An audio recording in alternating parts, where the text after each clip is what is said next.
আর login information use করে যখন এই ড্যাশবোর্ডে আসবেন তখন এখানে আসার পর আপনি অনেকগুলো অপশন দেখতে পাবেন এখান থেকে।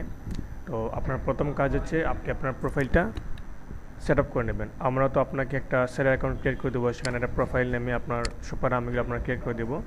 বা আপনি যদি চান আপনার এখান থেকে কোনো চেঞ্জ করতে, সেটা আপনি এখান থেকে করতে পারবেন।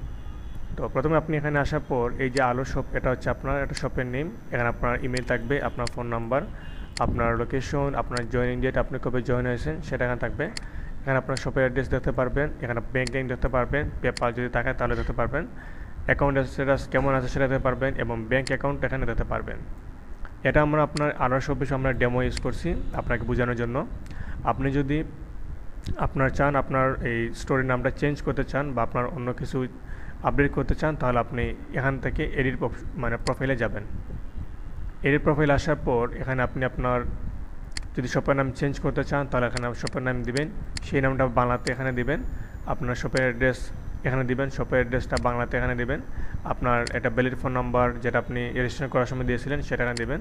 আপনার একটা ইমেল নাম্বার দিবেন। তারপর আপনার ডিভিশনটা কোথায়, আপনার ডিস্ট্রিক্ট কোথায়, আপনার এরিয়া বা উপজেলা কোথায় সেটা আপনি এখানে দেবেন।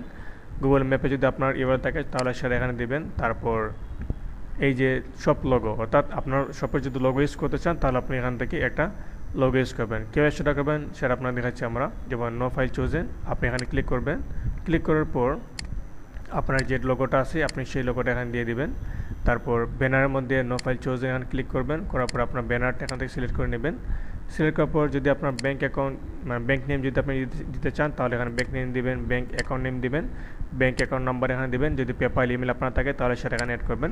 অ্যাড করার পর আপনার যখন সব কিছু হয়ে যাবে তখন আপনি আপডেট প্রোফাইলে ক্লিক করবেন। আপডেট প্রোফাইলে ক্লিক করার পর দেখেন এখানে দেখাচ্ছে যে ভেন্ডর প্রোফাইল আপডেটেড সাকসেসফুলি, অর্থাৎ আপনার প্রোফাইলটা নতুনভাবে আপডেট হয়ে গেছে। দেখেন এখন যদি আমরা দেখি আমাদের প্রোফাইলটা কীরকম হয়েছে সেটা দেখার জন্য এখানে ক্লিক করি, তাহলে দেখতে পারতেছেন এখন আমরা আগে কিন্তু আমার এই শপের মধ্যে কোনো লোগো ছিল না এবং কোনো ব্যানার ছিল না। তো আমি যখন এটা এডিট প্রোফাইলে গিয়ে আপডেট দিয়েছি তখন এটা এখানে সেট হয়ে গেছে। তো আপনি চাইলে এভাবে আপনার প্রোফাইলটা এডিট করতে পারবেন।